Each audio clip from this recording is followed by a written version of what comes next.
What's up, bahay sadik sa basketball. Ito na naman tayo, Jam the Ball Team. O ano, kumusta? Naka-recover na ba ang lahat? Matapos ang ating kampanya sa 2023 FIBA World Cup. Ako, ito, okay na.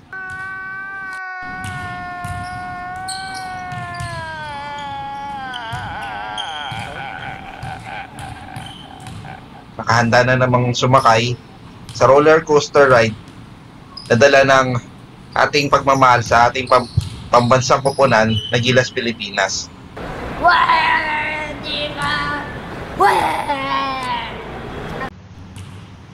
Huli na naman silang sasabak parating na Asian Games na kung saan naglabas na nga ng initial lineup ang SBP. At sabi-sabi, nung July pa raw nila ito sinabit sa Asian Games Committee. At dahil nga nung July pa nila ito sinabit, marami rin nagsabi-sabi, may posibilidad na may revise ang listahan ng mga players na ito. Gago! Pero dahil nga sa itong listahan na to ang kanilang inilabas sa ngayon, kilalanin natin ang posibleng mga players na magrepresenta sa atin sa parating na Asian Games 2023 ngayong buwan na ito. Do it! Just do it! Guard, Kiefer Ravena. Guard, Scottie Thompson.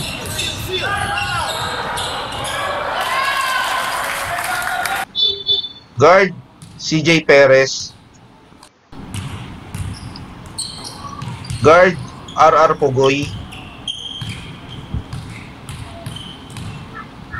Guard, Chris Newsome. Forward, Calvin Oftanya. Forward, Jaime Malonzo.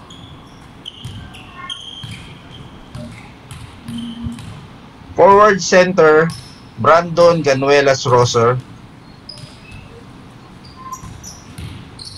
Forward, Justin Brownlee.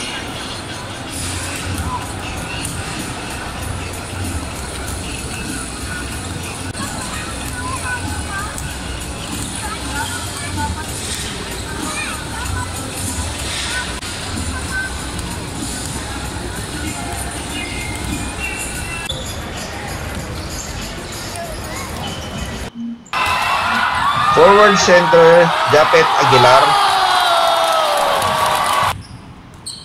Center, Junmar Fajardo.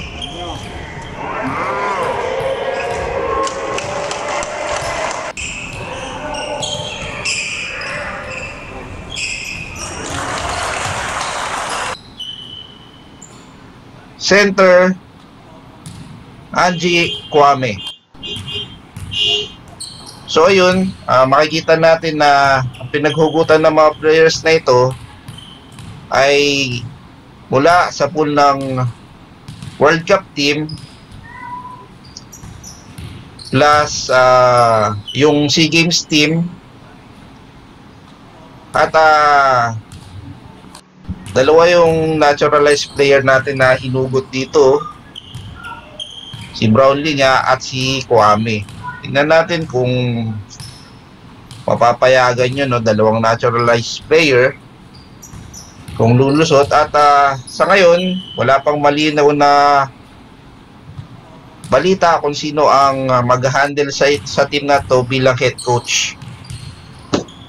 Dahil nga nag-resign si Chot Reyes matapos yung laro kontra China nung World Cup.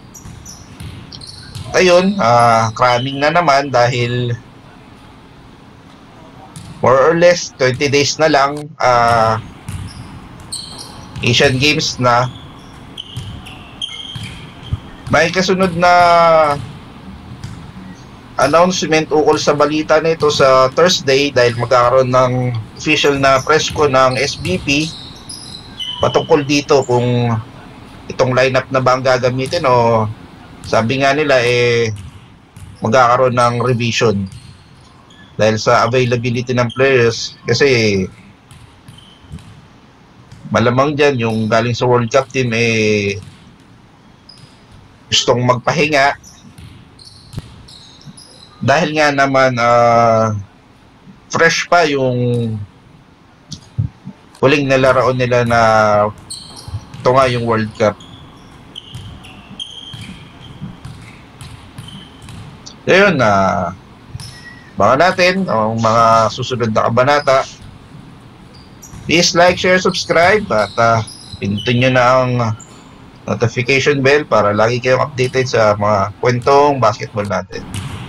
Maraming salamat.